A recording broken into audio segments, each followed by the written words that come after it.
TV22's Positive News Network has created a show to educate the community about the current issues and inform viewers of the progress taking place in Marion. There are countless passionate people working together to ensure Marion reaches its full potential. This is Marion Today. I'm Ashley Mullins with the new TV22, and this is our first episode of Marion Today, and we're starting it off with the Popcorn Festival with Mayor Schertzer. And can you just tell us a little bit about how the Popcorn Festival impacts the city? Well, yeah, sure. First of all, thanks for allowing me to be on the first inaugural new TV22 show. I appreciate that. This is an exciting time here in Marion, the Marion Popcorn Festival. This is the 35th year of this festival's existence. So I was in junior high school when they started this, so it's really exciting for me to be the mayor of the city of Marion when the Popcorn Festival has been around that long.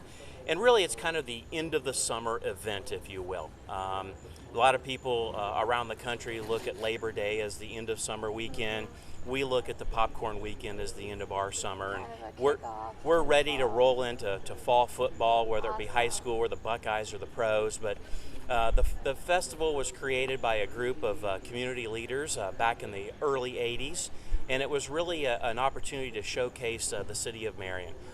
There was an economic recession going on in the early 80s, and they came together and they came up with this idea of the Popcorn Festival, and I think it's been a great success ever since. How long have you been mayor, and what made you want to take on that responsibility?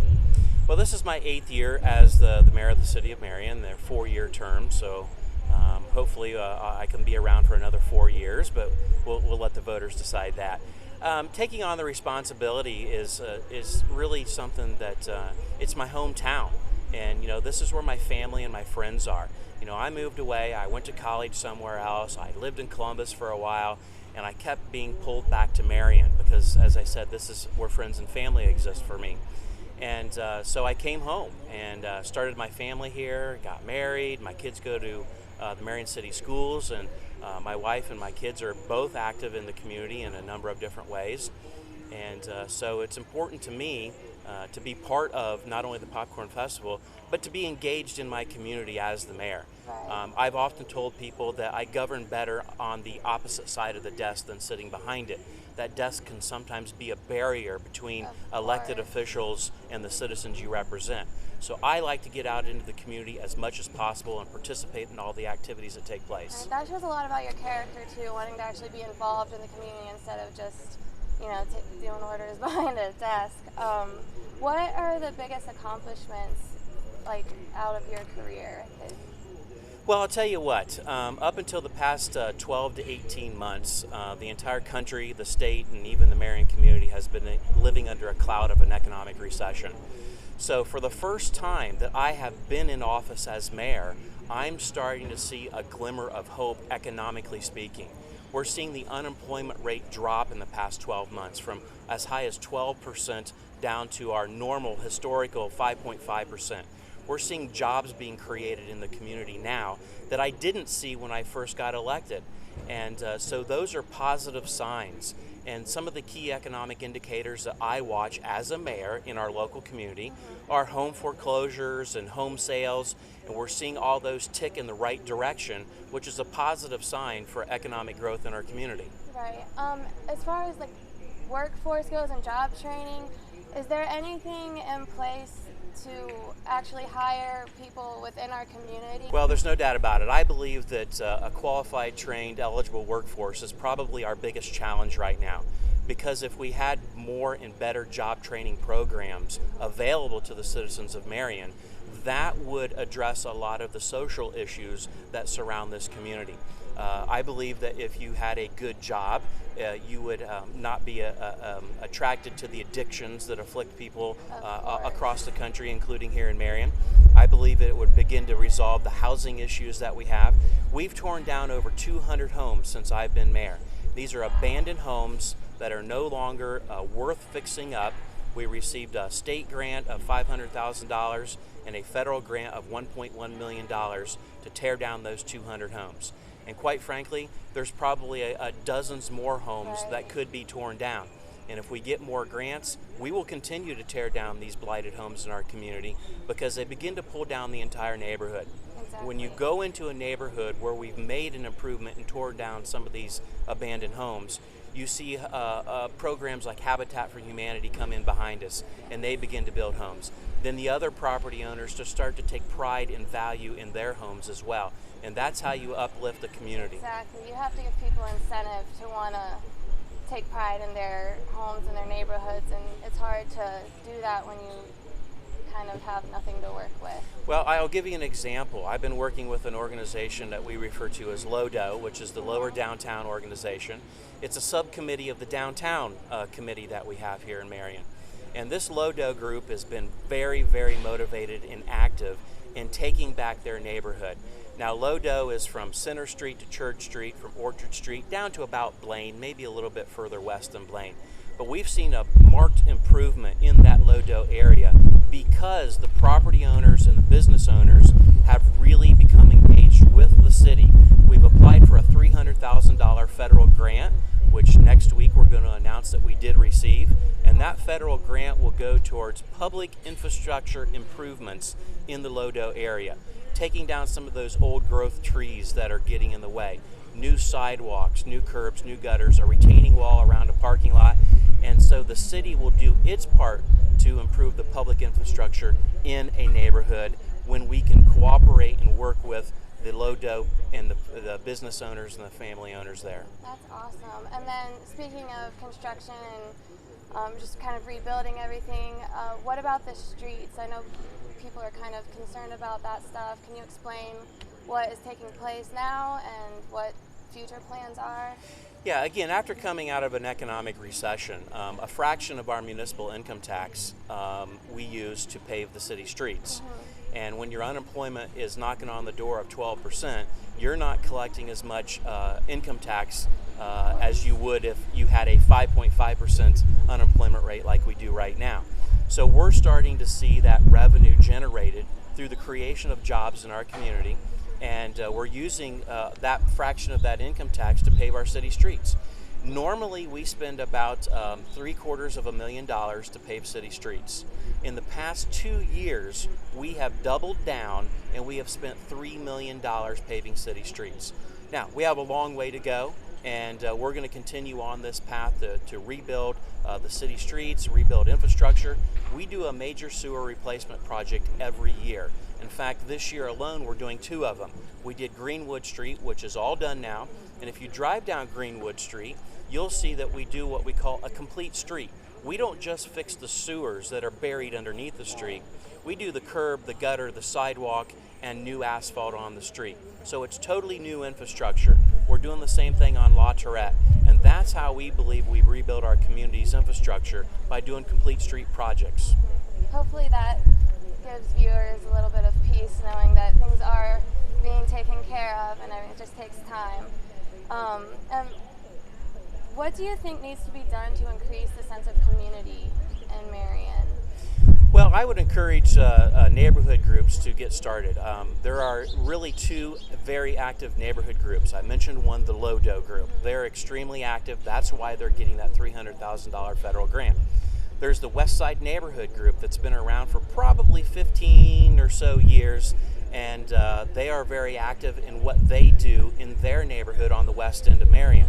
So if you can create a neighborhood organization, meet on a regular basis, do cleanups, do things like that, the city will bring the dumpsters out to your neighborhood at no charge to the neighborhood group, and they will have a free dump day or trash day, and we can take certain types of trash in our dumpsters, and we will not charge anybody for that. That cost will be absorbed by our sanitation department, and everybody pays into that sanitation fund when you pay your trash bill. So we can work cooperatively with neighborhood groups to help them not only clean up their neighborhoods, but have a more watchful eye on the neighborhood. Maybe start a block watch. We have a member of our police department that will come out and talk to those neighborhood groups and teach you how to set up a neighborhood block watch program. That's awesome. And it's important for neighbors to know each other. You shouldn't feel isolated and stuff in your own neighborhood. How would you describe Marion, and what makes you proud to be from Marion? Well, I would describe Marion as an industrial town.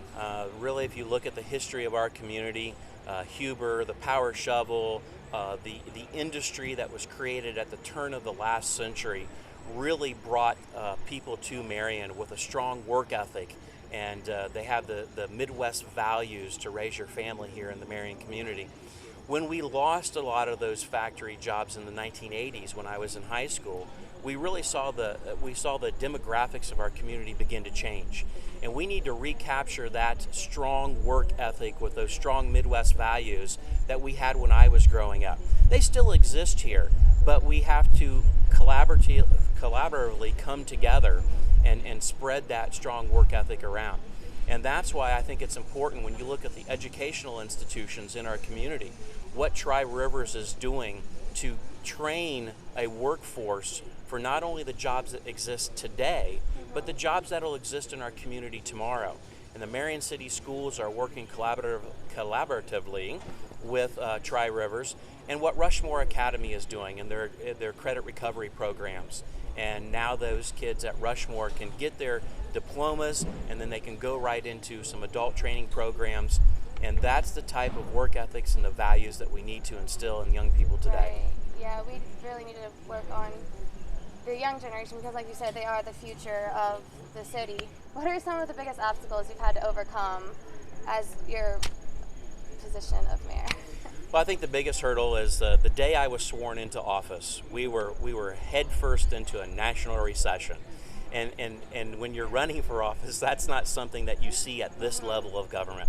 We started out 2008, and it was a recession full go, and we weathered the storm. Again, you have to remember that recession, it wasn't started by you, and it wasn't started by me, and it wasn't started by your viewers. But we came through it together as a community. And now as a community, we need to rebuild back our safety forces, police officers, firefighters, EMS staff. That's what we're doing right now. Our staffs are being built back up because more people are going back to work, because more people are paying their city income tax, and we're able to do those types of things. Rebuilding the infrastructure, I just mentioned earlier in the segment here. We're rebuilding our infrastructure every year, every month. We probably have more construction projects taking place this summer than any time that I've been in office. And those are the things that we need to do, and we also need to build neighborhoods. So many people, I think, have the idea that things are just hopeless, and it's very important for everyone to just be aware that there are so many hardworking people and passionate people out there. Are there any businesses or people that you want to give recognition to? There are more good things happening in the Marion community right now today in 2015 than there was in 2008, 9, and 10 when we were in the throngs of an economic recession. And I work collaboratively with a lot of private businesses in our community. Nucor Steel is a gem in this community. They are not only providing jobs to Marionites, but they're also taking ownership of the neighborhood of which Nucor Steel exists. They come downtown at the beginning of every summer. They plant flowers in our flower planters in the downtown area. So Thayer Nolan, who is the head of Nucor Steel Marion, and his staff have done a wonderful job of jumping on board and working together to make things possible. Of course, our biggest employer is Whirlpool. They've always been engaged in this community for about 50 years now. I think they've existed in the Marion community. So people like that are very helpful when we're rebuilding the things that you and I have just talked about. And you've got Wyandotte Food Snacks, who's also a great partner in this community. And there are many others. Daryl Gates at the Moral Company, who is growing and expanding. Not a company in the city, however, they are an ag-related agribusiness, but they're growing and they're very helpful to the city of Marion also. What are your short-term and long-term goals? Where do you see Marion in 5 years, and what do you hope to see in 10 years? Well, that's a good question, because in 5 or 10 years, I live my life in 4-year increments because there's an election for mayor every 4 years. But your vision as mayor has to go well beyond your term in office, and you have to think beyond those 4 years. Someday I'm going to be gone as mayor. The mayor that was behind me was Jack Kellogg. He was the longest serving mayor in the history of Marion, 16 years. So I'm just grateful to follow in his footsteps. And I think we need to continue on the path of collaborative working together, cooperation with institutions within our community that maybe have not worked together in the past. The Can Do organization, working with the Chamber of Commerce, working with the Convention and Visitors Bureau, working with downtown. All four of those organizations need to come together and work to improve the community. So I like the sense of community. I like the sense of working together. And if you're somebody who doesn't want to work with the community, then I think you should just stand outside the fray and let those of us that want to work together move forward. And that kind of attitude is contagious, I think. It's like a ripple effect, and it just takes time for people to catch on. Where can people get educated and learn more about the issues, and what can they do to help? What kind of organizations are in place for them? Well, I think a lot of times if you're a small business and you're looking to do some expansion here in Marion, you want to reach out to Gus Comstock and Can Do organization. They work on retention and expansion and new job creation and development. If you need job training, Ohio Means Jobs and Roxanne Summerlot and her staff can put you in touch with job training programs. If it's something like a neighborhood organization, you want to reach out to somebody who has already created a neighborhood organization like the West Side Neighborhood Group. And my office can help you get in touch with people like that.